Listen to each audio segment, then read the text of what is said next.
প্রকৃতি যেন মেতেছে এক অনন্য রঙের উৎসবে। লাল গোলাপি আর সাদা জারুলের পাশাপাশি জাপানি ক্যাসিয়া রেনিজেরার রঙিন বাহার চোখ জুড়িয়ে দেয় পথচারী আর যাত্রীদের। গাজীপুরের ঢাকা ময়মনসিংহ মহাসড়কের ভবানীপুর হোতাপাড়া অংশে এখন শুধুই ফুলের সমারোহ। করোনা বা যে কোনো ভাইরাসের এগেইনস্টে ফাইট মানি ব্যাকট্রলের লেফট রাইট। যান্ত্রিক মহাসড়কের ডিভাইডার জুড়ে ফুটে থাকা এসব ফুল যেন এক অন্যরকম আনন্দের উৎস হয়ে উঠেছে।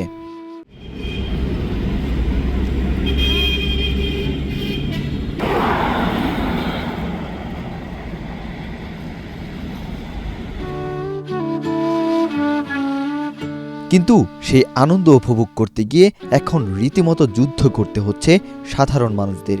গাজীপুর ঢাকা মহাসড়কের ডিভাইডারের উপর নজর কাড়া ফুলের সমারোহ যেন এখন টিকটকারদের দখলে। ড্রাইভ দিয়ে ভিডিও করা, মাঝ রাস্তায় হুটহাট দাঁড়িয়ে পড়া আর বিকট শব্দে গান বাজিয়ে ভিডিও শ্যুট করার যন্ত্রণায় অতিষ্ঠ হয়ে পড়েছেন অনেক পথচারী। নান্দনিক এই পরিবেশ এখন যেন কন্টেন্ট ক্রিয়েটরদের এক গোলমেলে আখড়ায় পরিণত হয়েছে। সেই সঙ্গে যানবাহন চালকদের জন্য তৈরি হয়েছে বড় চ্যালেঞ্জ।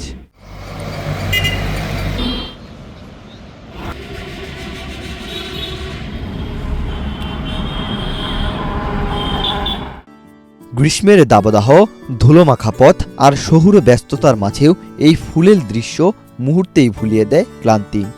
তাই তো প্রতিদিন অসংখ্য মানুষের ঠিকানা এই ফুলের পথ। কেউ মোবাইল ফোনে ছবি তুলছেন, কেউ ভিডিও করছেন, আবার কেউ প্রকৃতির এই সৌন্দর্য উপভোগ করতে কিছুটা সময় কাটাচ্ছেন। গাছে ফুল সুন্দর দেখা যায়। আমাদের আসলে এটা পরিবেশ নষ্ট করা ঠিক না, সৌন্দর্য নষ্ট করা ঠিক না। কারণ এটা গাছের ফুলটা থাকলে তারা মানায়, আমাদের হাতে এটা মানায় না। সৌন্দর্য তো তারা গাছেই মানায়। গাছে ফুল আছে বিধে আমরা আসতেছি, না থাকলে কিন্তু আমরা আসতাম না। এই জন্য সিরে এটাও ঠিক না, উচিত না ভাই। এটা আমাকে সবার দায়িত্বে যাতে সবাই এটা গাছে থেকে যাতে না সিরি। শুধু স্থানীয়রাই নয়, দূর দূরান্ত থেকেও অনেকেই আসছেন এই ফুলের সৌন্দর্য দেখতে। অনেকেই বলছেন মহাসড়কের পাশে এমন দৃশ্য যেন এক টুকরো বিদেশি সৌন্দর্য। কেউ কেউ একে তুলনা করছেন জাপানের বিখ্যাত শিবুয়া সাকুরা রাস্তার সঙ্গে। আমরা এই বিষয়গুলো আমরা ছোটোবেলা থেকে দেখে আসছি। ইউরোপ, জাপানের থেকে এই ধরনের ফুলগুলা ফুটে বা এই বসতে এই ফুলগুলা হয়। এখন আমরা সরাসরি আমাদের নিজস্ব বাংলাদেশে আমরা দেখতে পাচ্ছি এই ধরনের ফুলগুলা। আমাদের কাছে খুবই আনন্দিত লাগছে এবং গাজীপুরের মধ্যে যে একটা সুন্দর পরিবেশ সৃষ্টি হয়েছে এই ফুলের মাধ্যমে, আমি মনে করি সারা বাংলাদেশে এই ধরনের ফুলের সৌন্দর্য সৃষ্টি হোক। তবে অনেক দর্শনার্থীর দাবি, অযত্নেও যখন এত ফুল ফুটেছে তখন নিয়মিত পরিচর্যা করলে এই সৌন্দর্য আরও বহুগুণ বাড়বে। গাছগুলোর নিয়মিত যত্ন নেওয়ার জন্য সংশ্লিষ্ট কর্তৃপক্ষের প্রতি আহ্বান জানিয়েছেন তারা। ফুল ফুটছে, তো যদি গাছের যত্ন নেওয়া হইতো, আমাদের বিশ্বাস সবার শালনা থেকে আপনার বা চৌরাস্তা থেকে মাওনা চৌরাস্তা পর্যন্ত অনেক ভালো ফুল ফুটতো এবং যাত্রীরা যারা রাস্তা দিয়ে যায় তাদের জন্য মানে উপভোগ্য হয়ে যেত আর কি। ধরেন মানুষ লাখ লাখ টাকা দিয়ে অনেক জায়গায় যায় তো প্রকৃতি দেখার জন্য, কিন্তু এখান থেকে আপনার যাতায়াতের পথে এত সুন্দর পরিবেশ দেখা যায়, ওয়েদারটা দেখা যায়, এত সুন্দর ফুল। তো যত্ন যদি আরেকটু ভালো করে নিত, তো গাছের যদি পুরোপুরি যত্ন নেওয়া হইতো তাহলে আশা করি যে অনেক ভালো হইতো। তো আমাদের এলাকাবাসীদের জন্য এটা হতাশাজনক ব্যাপারই যে এটা যত্ন ছাড়া প্রায় 1 কিলোমিটার এত সুন্দর ভালো ফুল ফুটছে।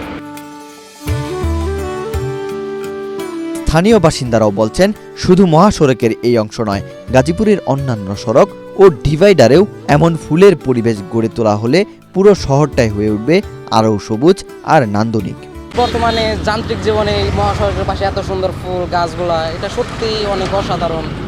এগুলা আমাদেরই উচিত যে পরিচর্যা করা। এখন তো সরকার এসে এগুলো পরিচর্যা করবে না। আমাদের যাদের বাড়ি আশেপাশে আছে, আমরা যতটুকু পারি, যতটুকু সামর্থ্য, নিজেদের সামর্থ্য অনুযায়ী আমাদের উচিত এই গাছগুলোর পরিচর্যা করা, যাতে আমরা আগামী বছর আরও সুন্দর ফুল পেতে পারি।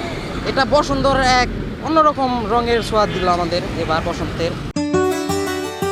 মহাসড়কের পাশে যেখানে প্রায়ই দেখা যায় ময়লা আর আবর্জনার স্তূপ, ঠিক সেই জায়গাতেই ফুটে থাকা এসব ফুল ছড়িয়ে দিচ্ছে নির্মল সৌরভ আর সৌন্দর্য। যান্ত্রিক নগর জীবনে প্রকৃতির এই ছোট্ট আয়োজন যেন নিঃশব্দে মনে করিয়ে দেয় প্রকৃতির কাছেই লুকিয়ে আছে প্রশান্তির ঠিকানা। সেই সঙ্গে সড়কের নিরাপত্তায় টিকটকারদের প্রতিরোধের দাবি সংশ্লিষ্টদের।